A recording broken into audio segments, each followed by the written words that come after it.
Padre, te damos gracias en el nombre de Jesús por tu amor, misericordia y bondad.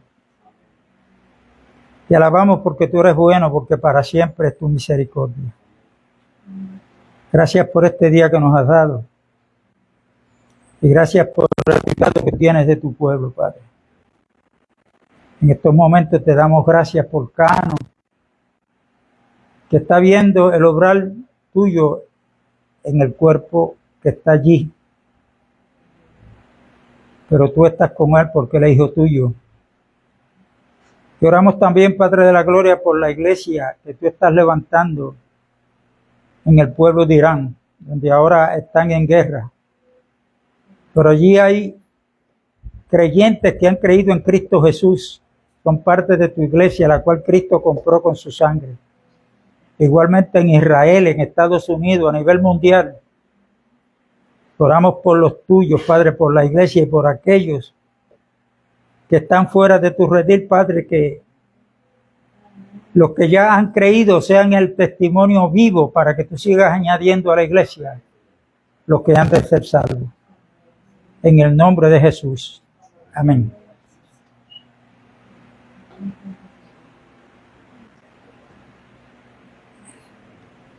Nosotros leímos en Primera de Pedro, en el capítulo 2.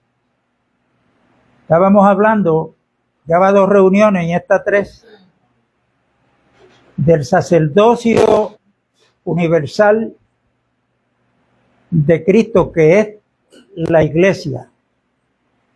Esto tiene mucha importancia,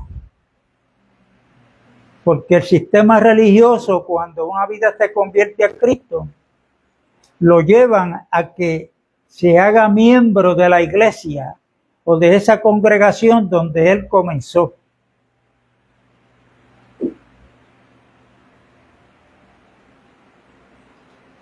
Y no se les enseña una palabra que está tan fácil de ver en la Biblia, y es sobre el sacerdocio que tenemos los creyentes.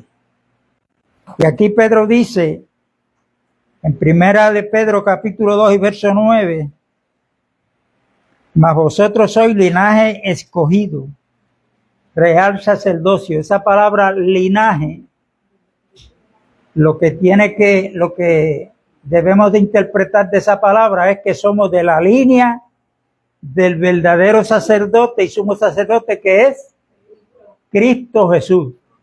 Y recuerden, esto no lo podemos olvidar, que el sacerdocio de Cristo como sumo sacerdote, Dios le dio con una palabra de juramento que le dijo, tú serás sacerdote según el orden de Melquisedec. ¿Por qué hay que hacer énfasis en esto? Porque en el antiguo pacto usted va a ver un sacerdocio, pero que era conforme a la orden o el modelo de Aarón. Aarón llegó a ser el sumo sacerdote en el viejo pacto, que ministraba aquí en el tabernáculo que Dios le mandó a Moisés que levantara. Hemos visto que la casa de Dios propiamente es esta, que se compone del lugar santo y el lugar santísimo, donde un velo dividía esas dos partes. Después del velo estaba el arca. Ya se le llama el arca del testimonio porque la ley que Dios le había dado a Moisés, Dios le había ordenado que la pusiera en el arca, que es tipo de Cristo Jesús, la vara de Aarón que había florecido y una urna que contenía parte del maná que descendía del cielo y que ellos tenían que recoger todos los días bien temprano en la mañana. Tenían que recoger una medida, al que recogía más tenía que darle al que recogió menos, porque la orden de Dios era para que todos tuvieran de igual medida. Ese maná es tipo de Cristo Jesús que descendió del cielo. En Juan capítulo 6, Jesucristo le dice a este pueblo, Moisés le dio el maná, pero Dios les da el verdadero pan que descendió del cielo. Y Jesús se identificó y le dijo, yo soy el verdadero pan.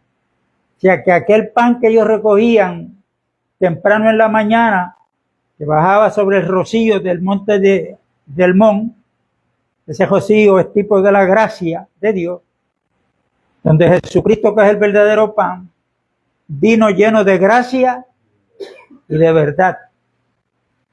Los viernes, antes de las 6 de la tarde, ellos tenían que haber ya recogido por la mañana, no solamente para el viernes, sino para el sábado, porque era el día de reposo para el pueblo de Israel. No podían hacer nada. Pero durante la semana, el pan que recogían, no podían dejar nada para el otro día. Porque si dejaban algo guardado para el otro día, ¿qué le pasaba? Se dañaba. Se dañaba. Y en este lugar, del lugar santísimo, el único que podía entrar a este lugar donde ahí era que Dios se presentaba para hablarle a Moisés. Y esa arca es tipo de Cristo Jesús. Por eso es que en Hebreos dice que en otros tiempos Dios habiendo hablado a vuestros padres de diferentes maneras o por medio de los profetas, en estos últimos tiempos nos ha hablado en el Hijo o a través del Hijo. Hay muchos teólogos que dicen que en el original griego lo que dice es en Hijo. Y ahí es donde los que creemos que lo humano de Cristo lo que se veía era el cuerpo, pero dentro de ese cuerpo habitaba Dios. Por eso cuando Felipe le dice, muéstranos al Padre y nos basta, ¿qué le dijo Jesucristo? Felipe, pero tanto tiempo que estoy contigo y no me conoces. Tú no sabes que yo soy en el Padre y el Padre en mí. El que me ha visto a mí, ha visto al Padre. Y una de las cosas a las cuales Cristo vino fue a dar a conocer al Padre. Él lo dio a conocer, no solamente por lo que predicaba, que era la verdad. Y él decía, las palabras que yo hablo no son mías, sino lo que oigo decir al Padre es lo que yo hablo. Las cosas que yo hago no las hago por mi propia cuenta, sino lo que veo hacer al Padre es lo que hago. Y Jesucristo vino a dar a conocer al Padre. Y cuando usted lee el Nuevo Pacto, o lee la biografía de Cristo, Él dio a conocer al Padre, no solamente por lo que hablaba, cómo hablaba, sino por las obras que hacía. El pueblo de Israel esperaba un rey, pero que fuera un rey como David. David era un guerrero. Y tenían que usar la espada para pelear con los enemigos. Y cuando Cristo viene, que se presenta como el que Dios había prometido, pues muchos dudaron. ¿Por qué? Porque Jesucristo decía, ¿oíste que fue dicho? Ojo por ojo, mas yo os digo. Tenemos que amar a nuestros enemigos y el que te hiera en una mejilla de la cara, ponle la otra. ¿Por qué? Porque Cristo tiene que manifestar quién es el Padre, que la naturaleza de Dios, como dice primera de Juan 4:8, Dios es amor.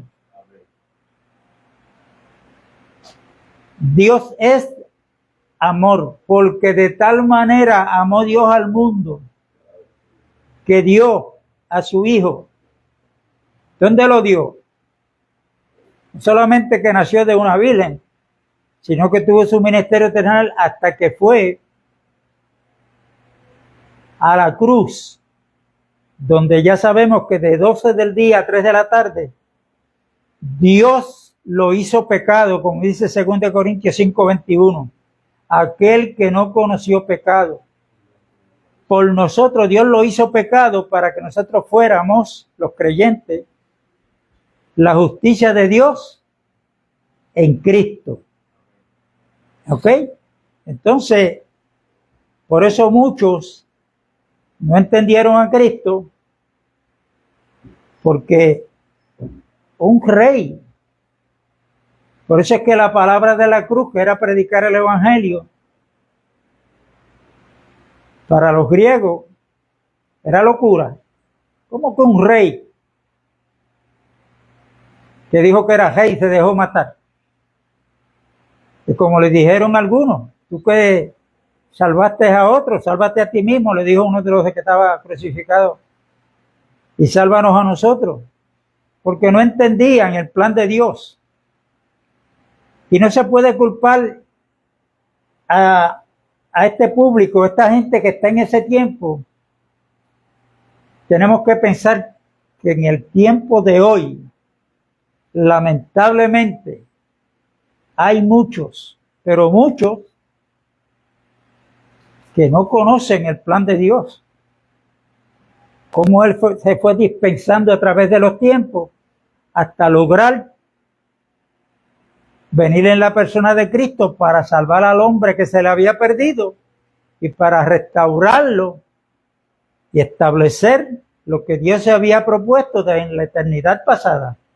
Por eso es que en 2 Corintios 5 dice que Dios estaba en Cristo reconciliando al mundo con Él, no tomándole en cuenta sus pecados pasados. Entonces, le encarga a los apóstoles y hoy a la iglesia la palabra de la reconciliación. Esa palabra reconciliación hay que usarla cuando dos personas están enemistadas. Por alguna razón, están peleadas, no se hablan, están enojados. Esto puede pasar entre hermanos en Cristo también.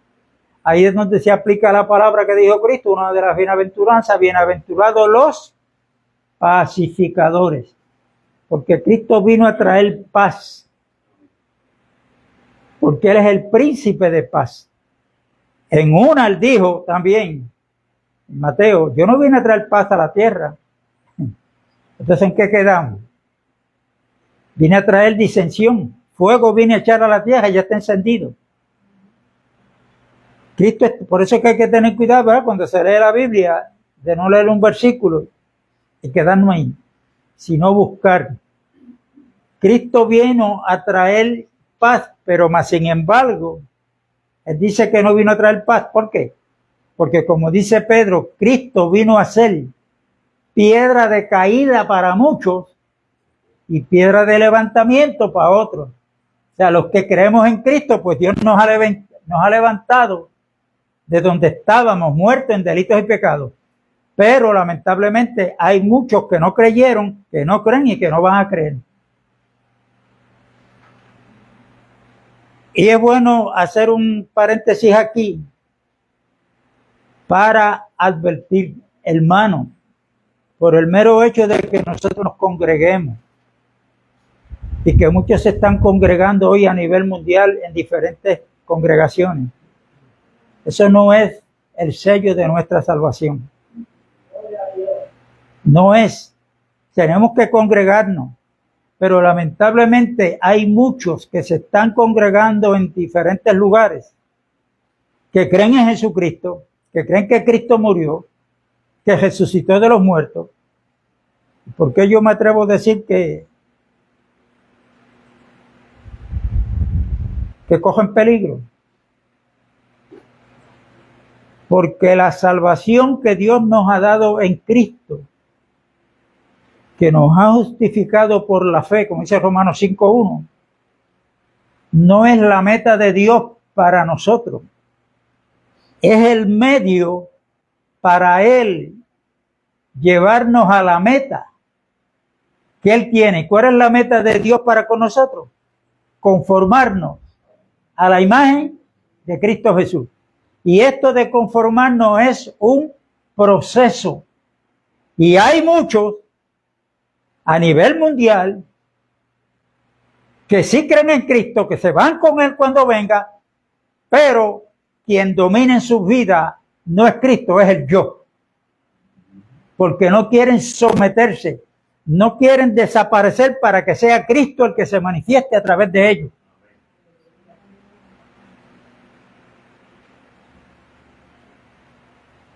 Y por eso es que nosotros tenemos que estar vestidos con el vestido que Dios ha provisto para nosotros, para que podamos llegar a las bodas del Cordero que habla Apocalipsis 19. No nos pase como aquel que entró y cuando vino el padre del hijo que le tenía la fiesta, le dijo: oye, ¿y qué tú haces aquí sin estar vestido de boda? Él no contestó, enmudeció. Entonces el padre del hijo a quien se le está celebrando la boda le dijo a su siervo: átelo de pies y piernas y tírelo a las tinieblas de afuera, donde allí será el llanto y el crujir de dientes. Recuerden, esto hay que estarlo repitiendo. El pecado dejó en nosotros lo que la Biblia le llama el viejo hombre, y ese viejo hombre es dirigido, guiado, ordena a todo esto, a las obras de la carne, es el ego. Es el ego. Y cuando queremos aprender sobre este tema, como otros más, nos obliga ese deseo de saber del tema, estudiar a Cristo Jesús. Por eso es que Pedro dice al final de esta carta: creced en la gracia y en el conocimiento de nuestro Señor Jesucristo. Cómo Cristo actuaba, no solamente con los que creían en Él, sino aún con los que no creyeron, con los que le vituperaban. Le dijeron: tú echas demonios en el nombre de Beelzebú, tú estás endemoniado. Tú eres samaritano. Y Jesucristo, a un Judas que lo vendió, cuando fue a identificarlo con el beso traidor, ¿cómo fue que le dijo Cristo? Amigo, con un beso entregas. Lo llamó amigo.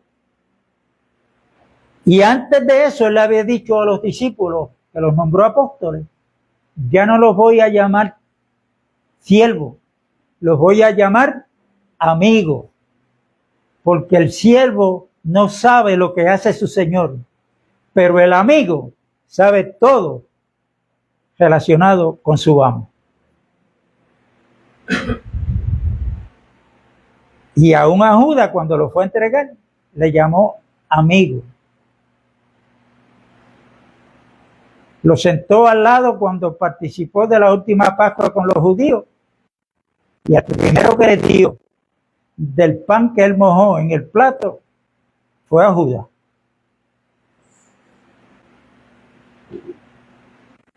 Y volvemos ahora, porque Cristo tenía un ministerio de sacerdote, como le había dicho anteriormente. ¿Por qué Cristo comenzó su ministerio terrenal como sacerdote? Que fue a los 30 años, porque así estaba estipulado por Dios. Y eso lo pueden leer luego en sus casas, en Números capítulo 4. Los sacerdotes tenían que comenzar a los 30 años hasta los 50. Por eso es que Cristo comienza su ministerio terrenal a los 30 años de edad, porque ahí ministra como sacerdote. No como sumo sacerdote, sino como sacerdote.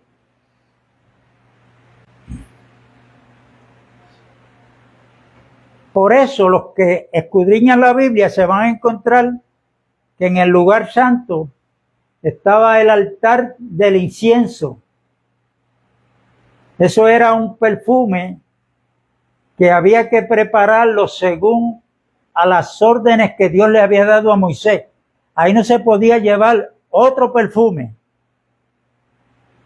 del que Dios había ordenado, porque si se llevaba otro, le iba a pasar lo que le pasó a los hijos de Aarón. Fueron a quemar incienso con fuego extraño.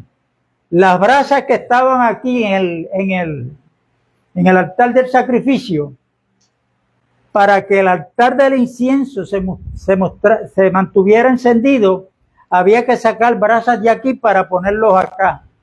Todo eso responde al ministerio de Jesucristo, todo lo que Cristo hizo para ponernos en paz con Dios. Por eso en el lugar santo, este altar del incienso que se habla, que ese incienso cuando subía, porque ahí era que se oraba,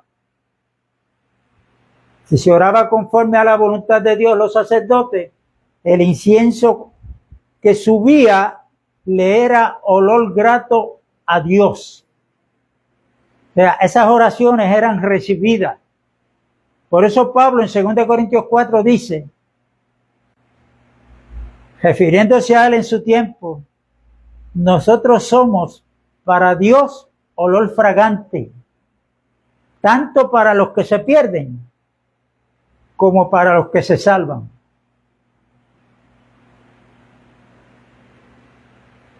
Olor grato para los que se salvan y para los que se pierden, ya no somos olor grato. Pero como quiera que se sea, Pablo decía, para Dios somos.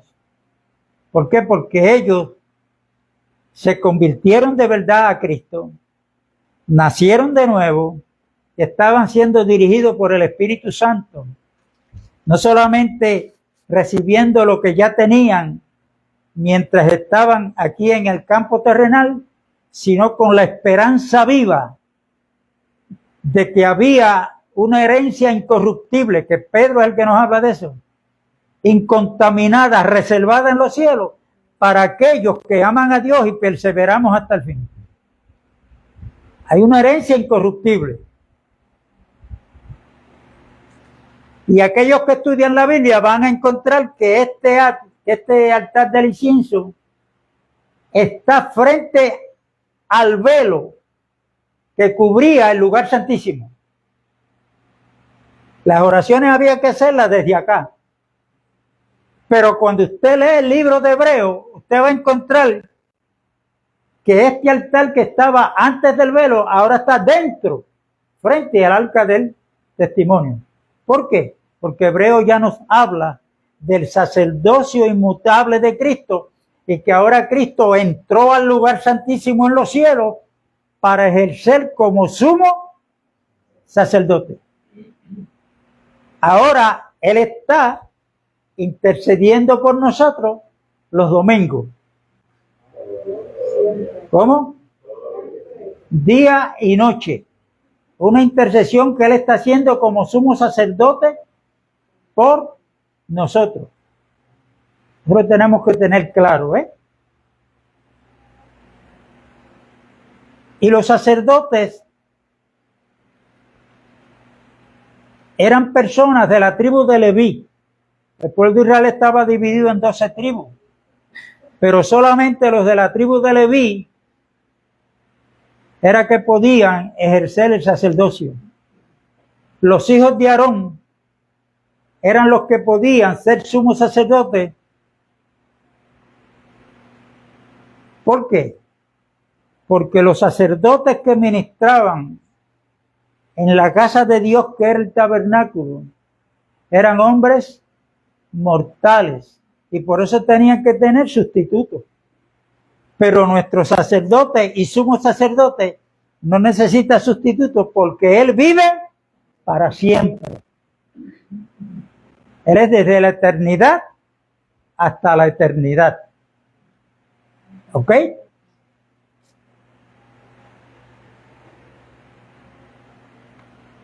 Y el sacerdote, cuando usted estudia ese tema en la Biblia, usted va a ver que eran aquellos hombres que intervenían entre Dios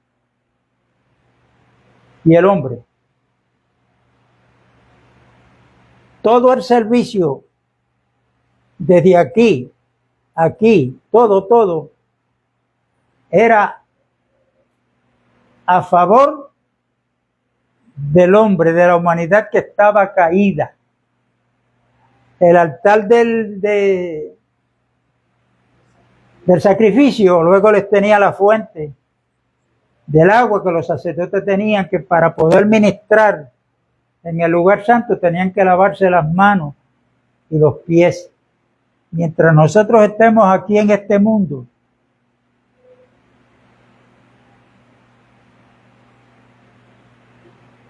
nuestros pies son contaminados y contaminan nuestro cuerpo porque muchas veces vamos a sitios que no debemos de ir. Otras veces vamos a sitios que no nos queda otro remedio, que tenemos que ir. Por eso cuando usted lee la armadura de Dios en Efesios 6, Pablo dice que nos pongamos el apresto del Evangelio de la paz.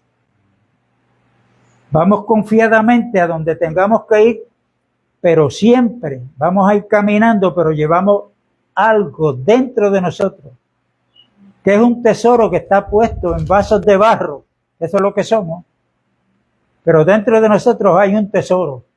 Y estar pendiente donde quiera que vamos, para si Dios nos abre puertas, hablar del tesoro que tenemos, que es el Evangelio, que no es otra cosa que una persona. Mire, si usted coge el significado de la palabra Evangelio, ¿qué quiere decir? Buenas noticias. Bueno, pero buenas noticias. Si usted está buscando un trabajo y lo llaman por teléfono y le dicen, mira, te estamos llamando porque te aceptamos para trabajar con nosotros. Eso es buena noticia.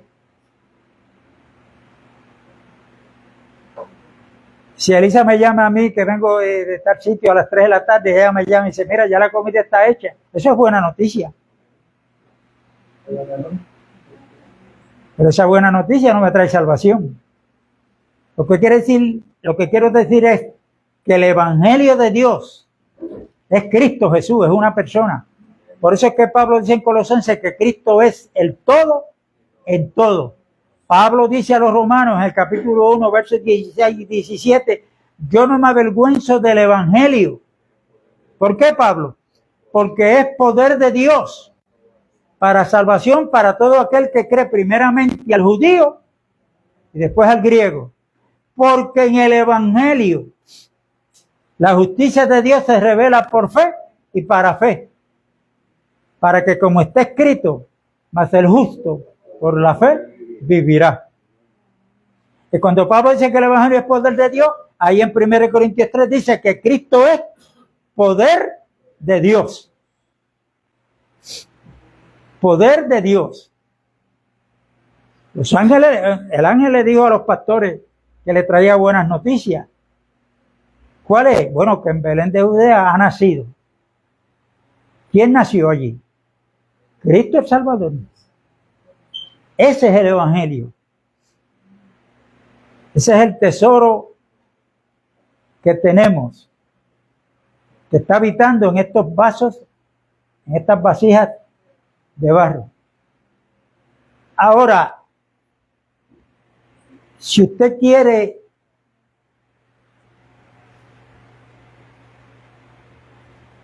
aumentar cada día el conocimiento de qué es la iglesia y cómo debe ser la iglesia, que fue un diseño de Dios y que lo único que hay en este mundo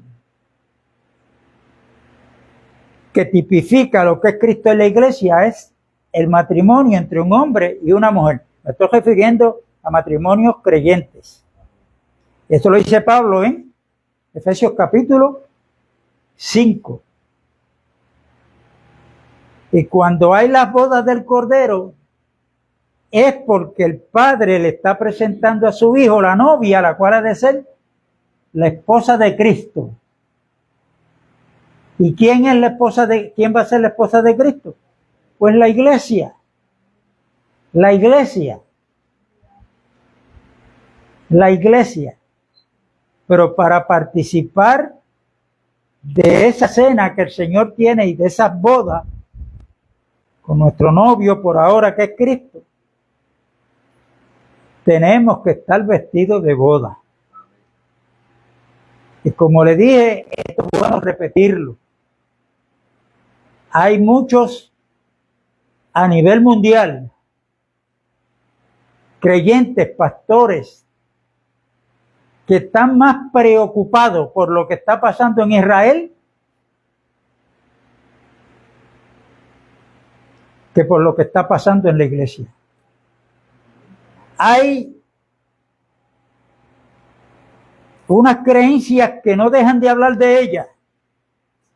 Ya Israel va a levantar el tercer templo. Ya tienen a los sacerdotes.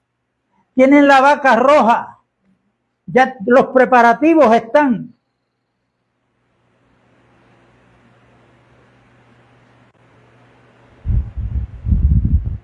Yo no sé cómo lo van a levantar con esas bombas y esa queja que están habiendo en ese sitio.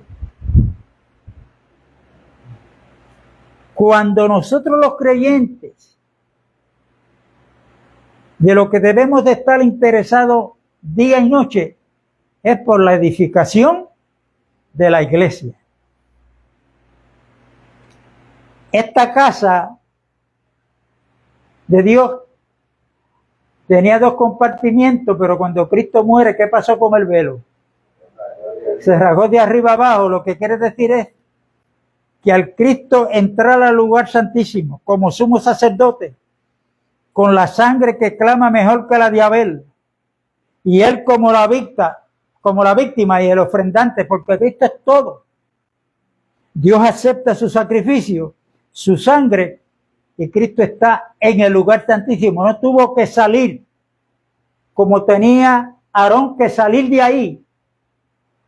Después que hacía el ritual con la sangre que entraba, después que hacía el ritual, tenía que salir de ahí. No podía quedarse.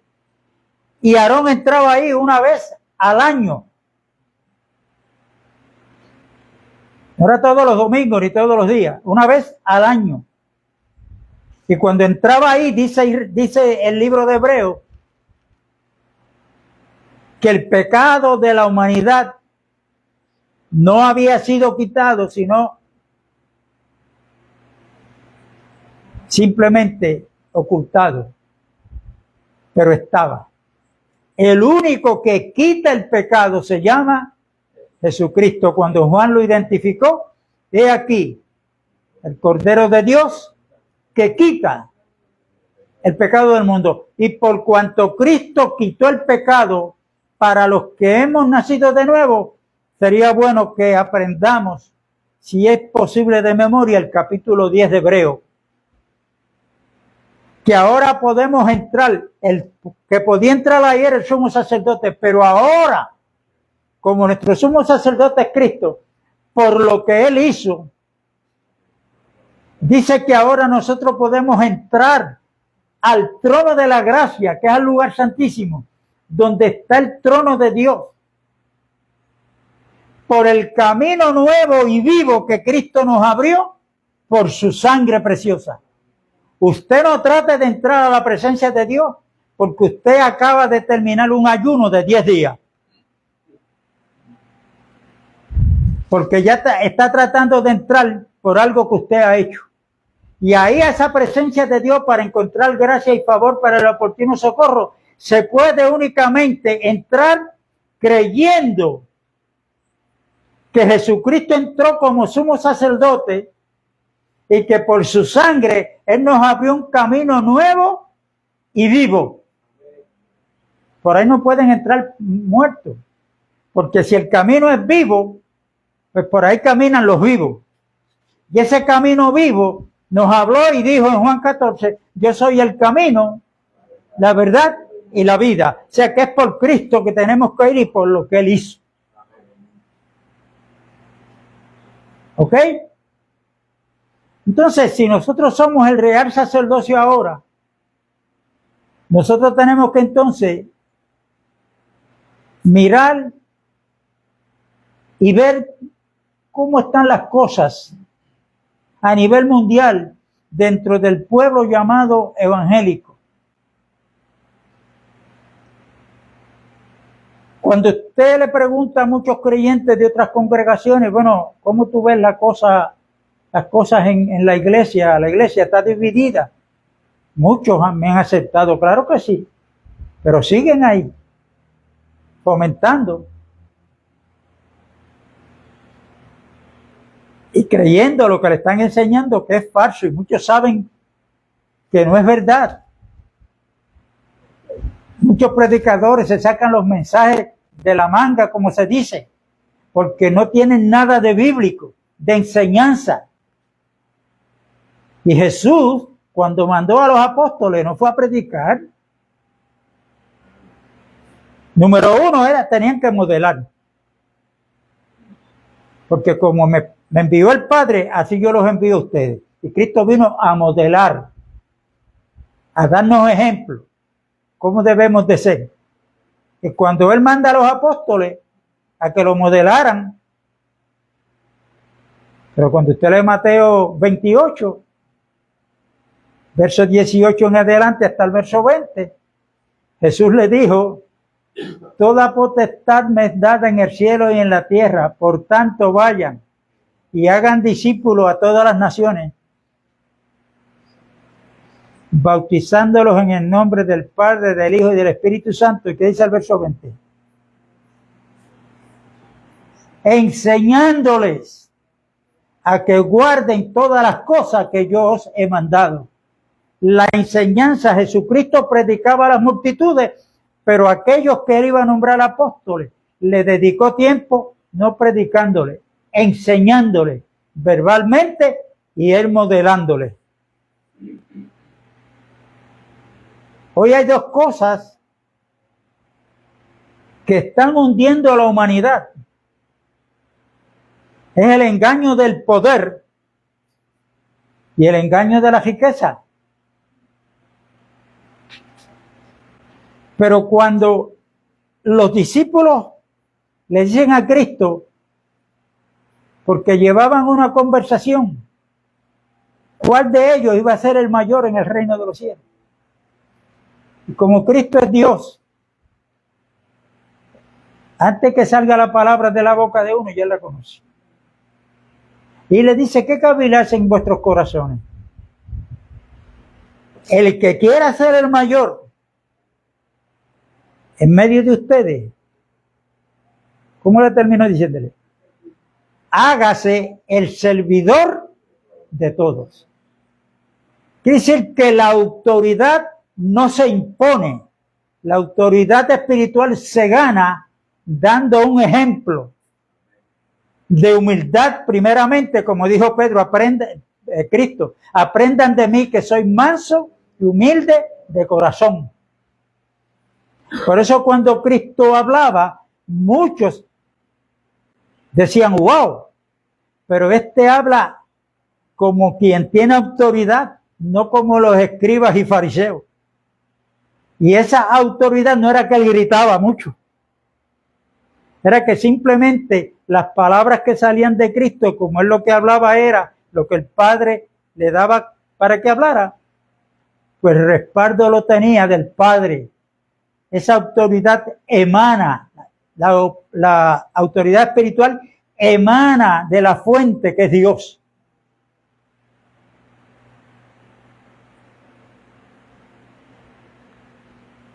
Y muchos,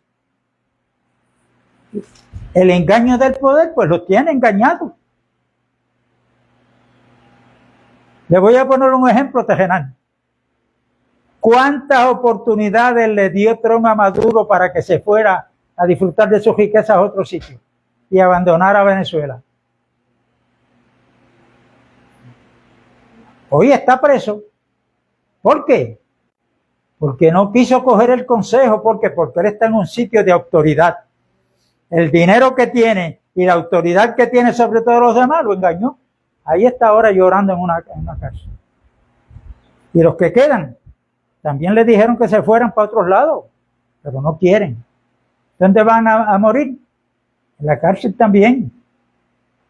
Pero lamentablemente, Eso está sucediendo porque del cuarto siglo en adelante, donde vino la enseñanza de Constantino del clero laicado, hermano, y en el cuerpo de Cristo no hay clero laicado. ¿Qué quiere decir eso?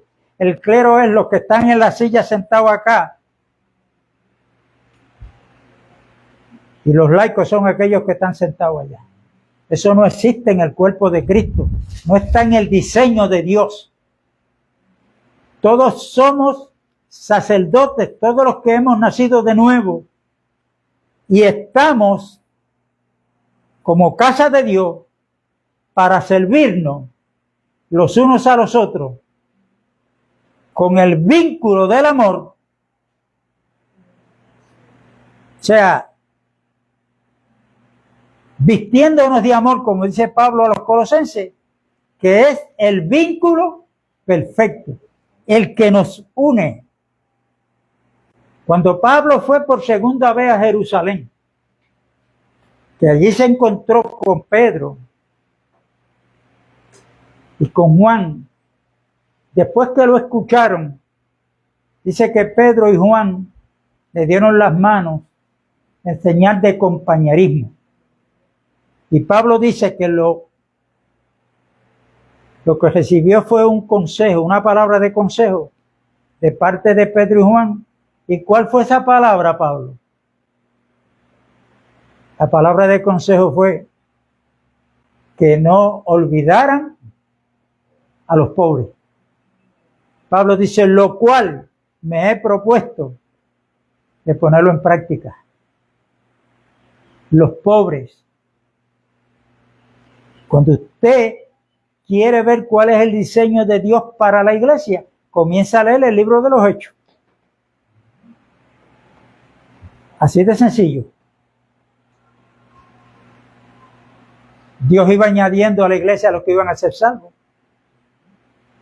Ya para el segundo mensaje de Pedro habían 8.120 creyentes convertidos.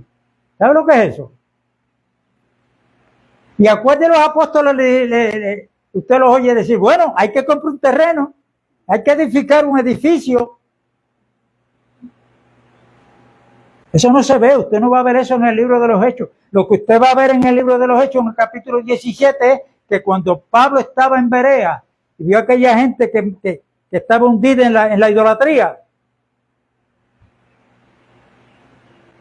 le advirtió que el Dios que él le estaba predicando no habita. El Dios que creó los cielos y la tierra no habita en templos hechos por manos humanas. Y que él no necesita ser honrado por nadie, como si Dios necesitara de nosotros. Y eso está claro ahí, hermano, en español, fácil de entender. Pero ¿cuál es la manía? Porque hay hombres y mujeres en el pastorado que ellos saben que si ellos van a administrar la palabra tal y como es, los primeros que tienen que renunciar a sus imperios son ellos.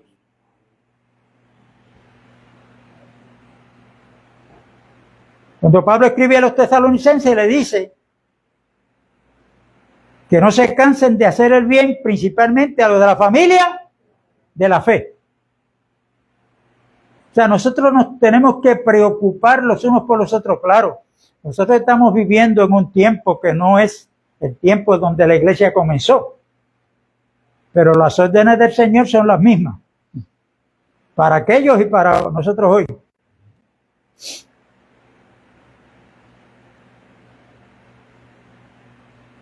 Nosotros vamos a orar a Dios por una situación económica que tenga un hermano o un matrimonio nacido de nuevo, después que saquemos la cara o la cartera para afuera para ayudar.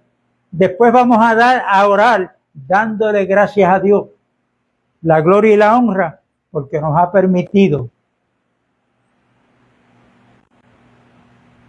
hacer una buena obra, las cuales Dios preparó de antemano para que tú y yo caminemos en ella. Porque mucho se cita esa palabra, el verso 10 del capítulo 2 de Efesios. Somos creados en Cristo Jesús para buenas obras, las cuales Dios preparó de antemano para que nosotros andemos en ella. Bueno, pues vamos a ver cuáles son esas buenas obras. Si no es otra cosa que como real sacerdocio, vamos a hacer los unos por los otros. Hasta donde sea posible, ayudarnos en todo aquello que podamos. Porque nosotros tenemos una deuda, pero no con Dios, sino con nosotros mismos. Y esa deuda es, aquí dice Romano, que nos amemos los unos a los otros.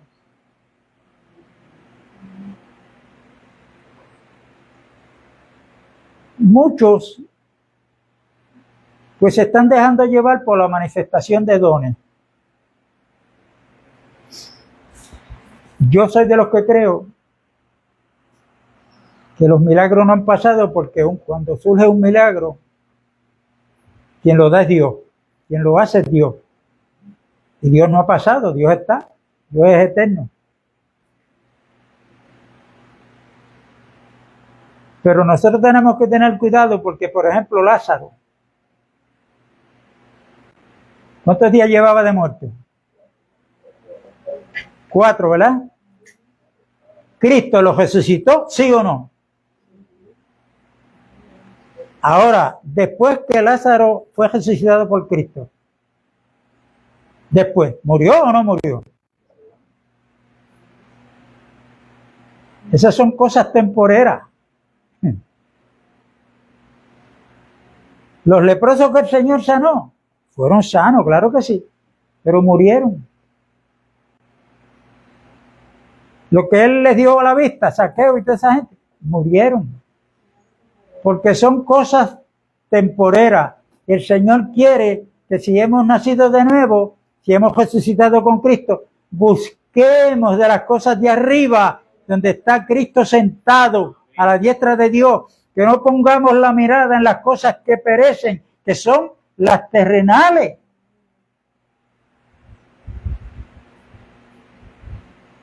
Tenemos que entender que si Dios te ha bendecido con carro, con casa, con lo que sea, eso es temporero. Eso es temporero. Vamos a ser mansos y humildes, dándole gracias a Dios, y que no pase como una hermana, cuando el pastor le dice, eso sucedió en la Florida.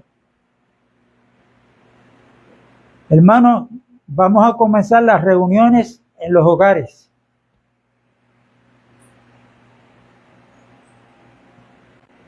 Y cuando llegó a esa hermana, le dijo, hermano, yo puedo hacer aportación de otras cosas, pero en mi casa yo no permito que den reuniones. Porque, bueno, porque los hermanos tenían nenes pequeños, entonces lo que ella tenía dentro de la casa para ella era su Dios. Y no quería que revoluje en la casa de ella. Sin embargo, el nuevo pacto, el libro de los Hechos, las cartas apostólicas, en todas ellas vamos a encontrar, salúdame a la iglesia, que está ¿dónde? En tu casa. Y dice que se reunían todos los días, ¿dónde? En las casas. Pero Satanás logró sacar a la iglesia de la calle, usando a Constantino, meterlas para dentro de los llamados templos, del cuarto siglo en adelante. Ya la iglesia está unida al Estado y ahora Constantino declara el cristianismo la reunión universal.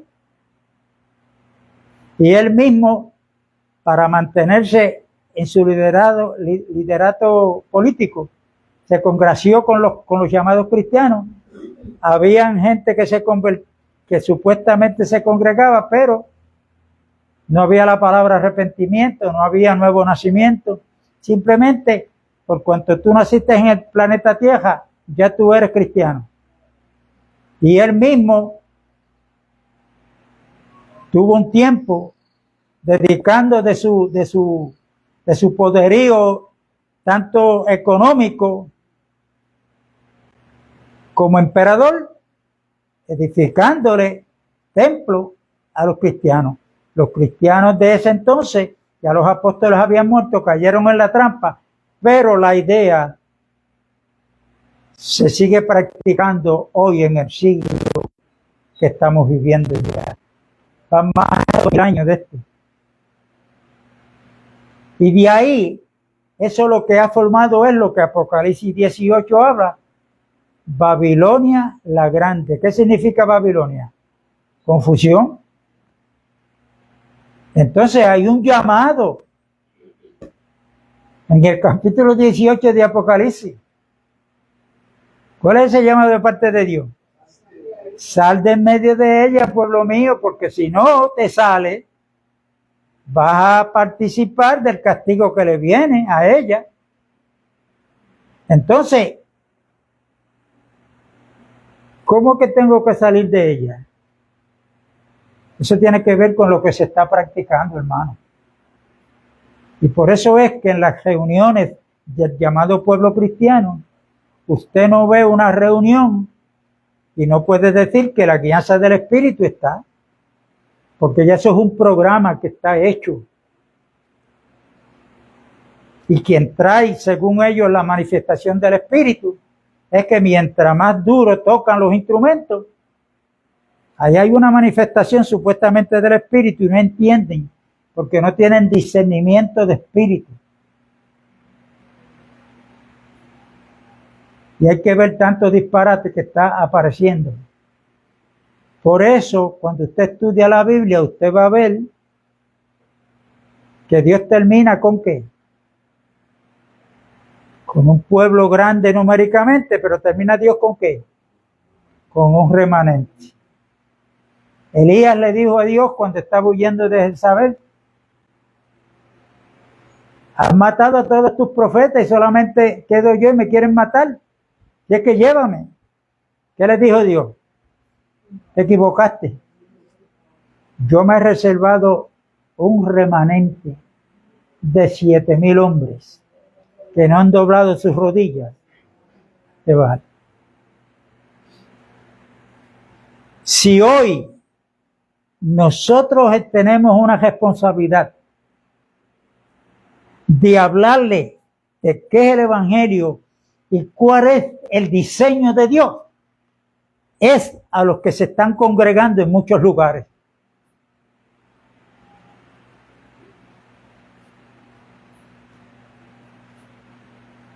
Y escúcheme bien lo que voy a decir para terminar esto. Usted asegúrese que cuando usted abra la boca para hablarle a creyentes, a pastores que están en el sistema denominacional, cuando usted hable, usted no pida perdón, porque si usted está hablando la verdad, usted no tiene que pedir perdón. Amén.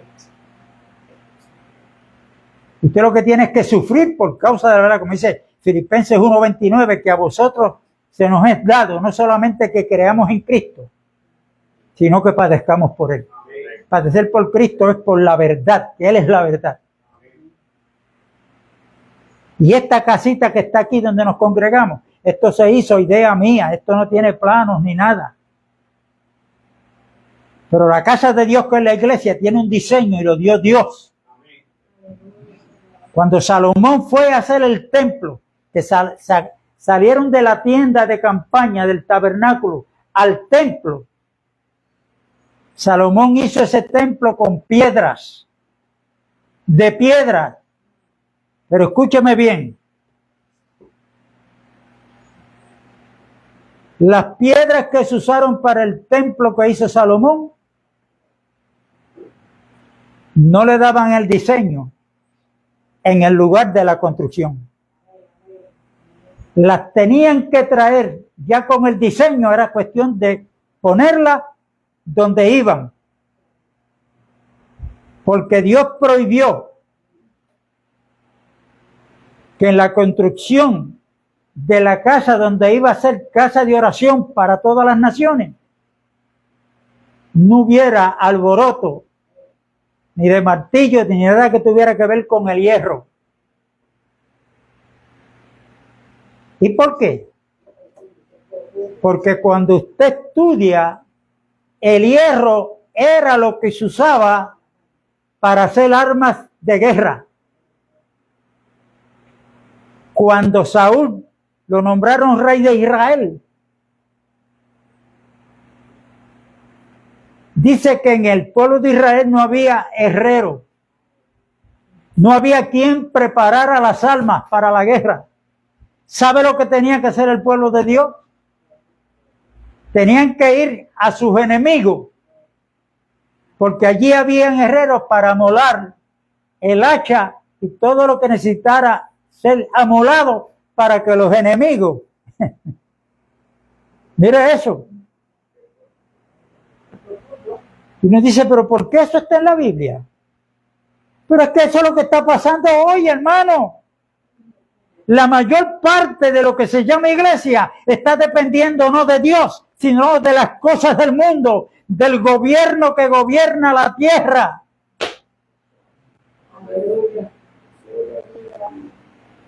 Y Dios quiere un pueblo, un remanente, que aprendamos a confiar en Él y punto. ¿Cuántos pastores hay que están yendo a Alpe a mentir allí? ¿Ah? Porque están levantándole casa a Dios y ahora para poner luz y agua tienen que tener permiso de Alpe. Y así tienen que solicitarlo. Estamos solicitando a esta agencia un permiso para poner luz y agua en la iglesia o la casa de Dios en la cual ya está construida. Y eso es mentira. Y a mí me tocó ir allí cuando hubo que ponerle luz al local de Río Laja. Y da la casualidad que yo entro allí por primera vez y el primero que llaman es a mí. Y había un pastor de Comerío que me dijo, ¿tú eres la primera vez que viene aquí? Yo dije, sí. Me citaron para hoy. Me dijo, pues prepárate porque 7 años llevo yo aquí y todavía no he conseguido el permiso para la luz y la agua.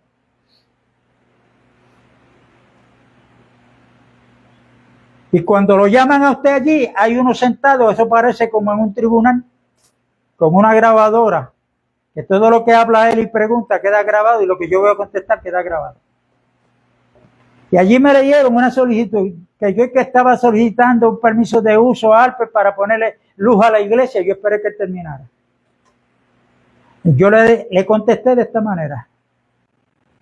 Para propósito de la grabación y del público que está presente aquí de usted, en ningún momento yo he solicitado aquí a Alpe para un permiso para ponerle luz a la iglesia. La iglesia tiene la verdadera luz que descendió del cielo y esa luz es Cristo Jesús.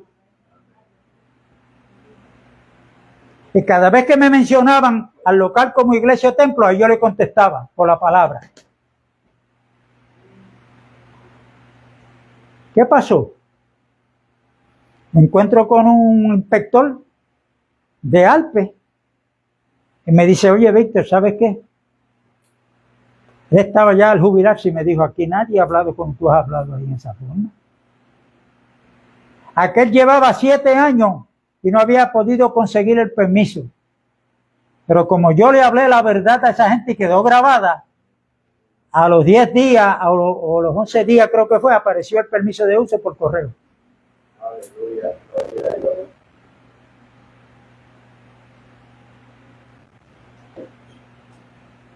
Porque una de las cosas que tenemos que tener cuidado es de hablar la verdad. La verdad. La verdad. Hay muchos que están llevando a un pueblo a que busquen las promesas de Dios. Sí, hay promesas de Dios, claro que las hay.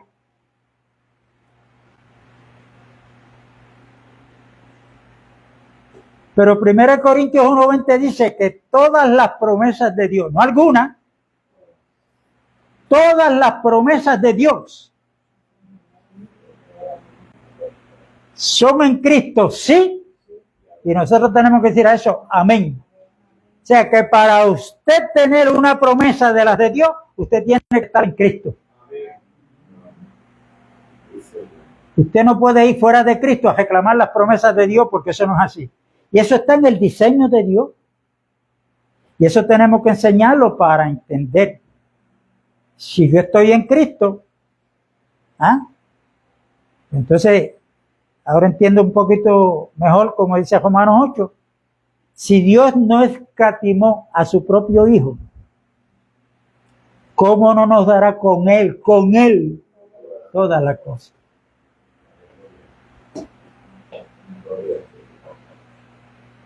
Pero muchos están dejando llevar por los falsos profetas. Dios tiene algo para ti. Dios tiene un propósito contigo. Pasa acá que voy a orar por ti. Sí, pero antes que ore, pregúntame, ¿cuál es el propósito de Dios conmigo? Y Dios tiene un propósito con cada uno de nosotros. ¿Pero cuál es?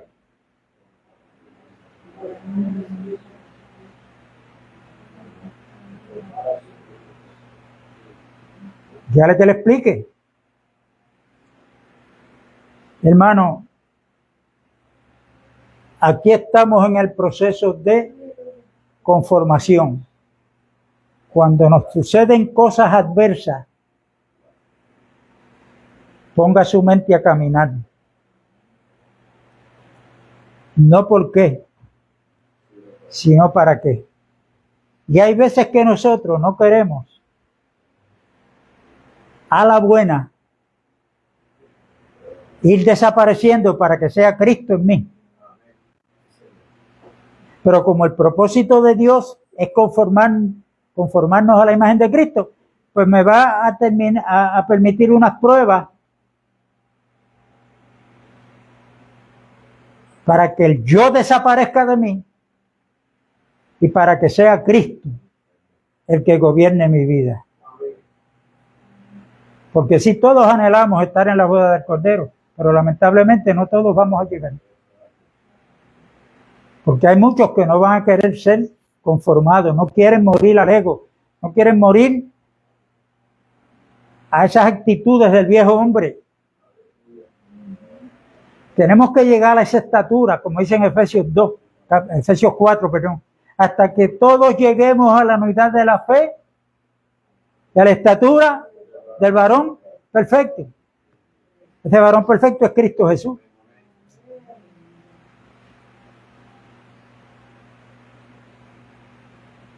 Y para que ese vestido, como dice en Apocalipsis 19, que a la iglesia se le ha concedido que se vista de lino fino y resplandeciente. Y el lino fino son las acciones justas de los santos. Cuando nos preocupamos los unos por los otros, como la iglesia comenzó, que nadie, ninguno de ellos decía, esto es mío, sino que lo que tenían, el que tenía de más, lo daba a los apóstoles para que fuera repartido a los que tenían menos. Eso sucedió en el viejo pacto, pero la iglesia comenzó así, para que el que recogió menos, el que recogió más, le dé al que tiene menos, para que todos tengamos por igual. Siempre pidiéndole a Dios el discernimiento de espíritu, porque a la iglesia van a entrar verdaderos creyentes y van a entrar falsos creyentes. Y fíjense si esto es así, que Pablo, cuando se dio cuenta en Tesalónica que estaba pasando eso, Pablo dijo, un momentito, al que no trabaje, pues que no coma, porque se dio cuenta. Es decir, cuando hay una necesidad de un hermano, vamos a ver quién es, por qué está así. Pues yo no voy a sacar un cajón del año para que la iglesia lo pague, eso no es.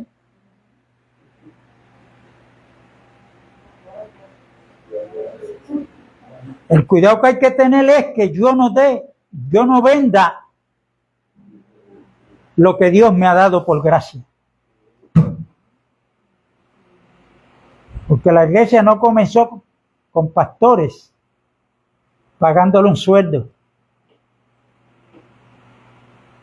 La iglesia comenzó con ancianos llamados de Dios, que se dieron al 100%. para hacer la obra que Dios le encomendó. Eso que está sucediendo ahora, vuelvo y repito, le hace la historia, búsquela del siglo IV en adelante. Ahora, si no son profesionales, no pueden ser pastores. La Biblia dice que no imitemos al mundo.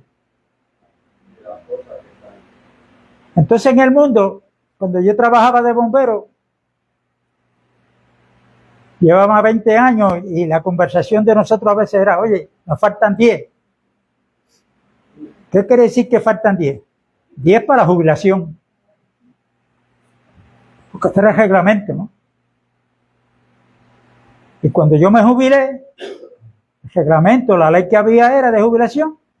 Si yo tengo 55 años, para la fecha en que me voy a jubilar, te vas con un 75% de la pensión. Ahora no, eso ya lo quitaron. Me jubilé, pero ahora yo no puedo ir a empezar de nuevo en bombero. ¿Qué están haciendo ahora muchos concilios? Que han predicado que no se puede imitar al mundo. Eso de la jubilación viene del mundo. Y de obrero asalariado. ¿Ah? ¿Qué le pasó a la hermana Juanita que el alcalde le dio un solar ahí en la invasión de Giolaja para que hiciera un local? Y le dijo, te voy a dar la escritura a nombre tuyo, porque esto es para lo que la solicitaste. Pero la hermanita, como creen los concilios, creen el pentecostalismo, pues fue y se unió al concilio pentecostal. Cuando se estaba construyendo, el concilio le dio un préstamo, pero hubo que pagarlo. ¿De dónde? De las ofrendas y los diezmos.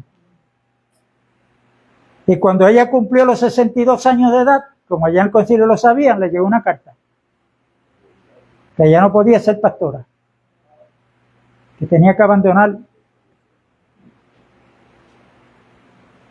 Hermano, eso está pasando. En el Señor no hay jubilación.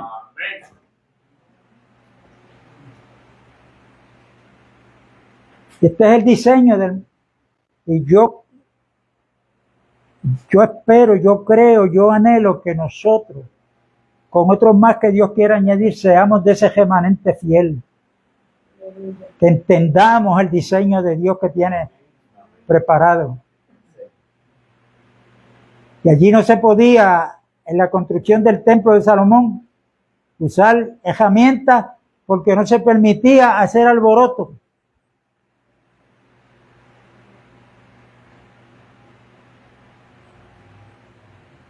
Cuando menos uno se lo piensa, en una congregación surge un bochinche.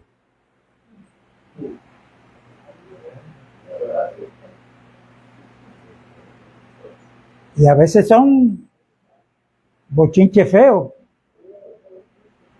Hermanos peleando con hermanos, eso Pablo dice a los corintios, pero ustedes no hay alguno de ustedes que sea espiritual, que pueda juzgar esos problemas que hay entre ustedes, sino que tienen que ir a jueces civiles.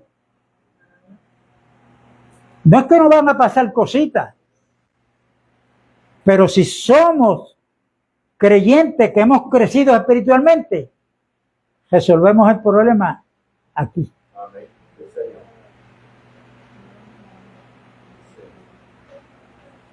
Y el que no quiera someterse, pues, a la voluntad de Dios, pues mira.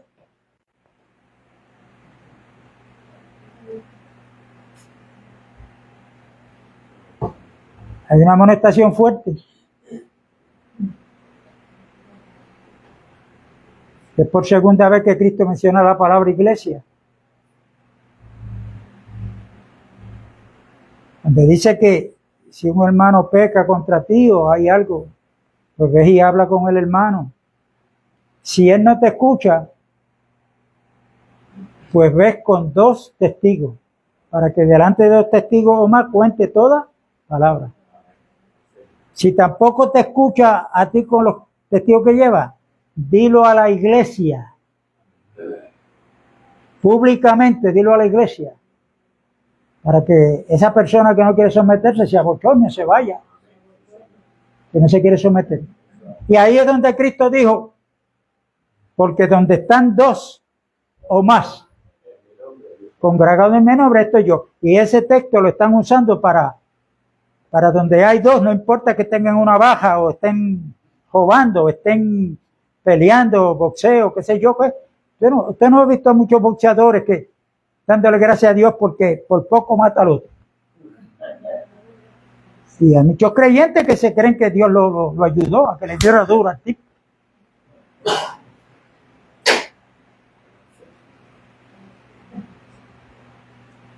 Por eso tenemos que tener cuidado. Si es que queremos irnos vestiendo cada día de las bodas, recuerde que la vestimenta de boda, la boda del Cordero, usted no tiene que pagar nada por ella, Dios no la dio. Es gratis también. Lo que tenemos que ponerla, como dice Romano, que nos vistamos de el Señor Jesús. La paz de Dios es con todos. Un abrazo a la distancia a los que se están conectando, a los que se van a conectar. Que la paz de Dios sea con todos y nos vemos el domingo a la misma hora en el mismo lugar. No se mueva nadie de ahí. Vamos a orar por los alimentos que ahora vamos a compartir. Así es que un hermano que así lo desee, póngase de pie y ore por los alimentos y por las manos que los perfeccionaron. ¿Quién es ese hermano o esa hermana? Amén. Aleluya. Amén. Gloria a Dios. Pónganse todo de pie en reverencia al Señor. Aleluya. Padre, Dios del cielo y de la tierra, tú has hablado en esta hora, Señor, y has confirmado muchas cosas y el deseo de tu corazón se ha cumplido. Quería oír este mensaje, Señor. Te pido, Padre, por todo lo que estamos aquí, Señor, que algunos quizás necesitan o necesitaban este mensaje y tú lo has traído.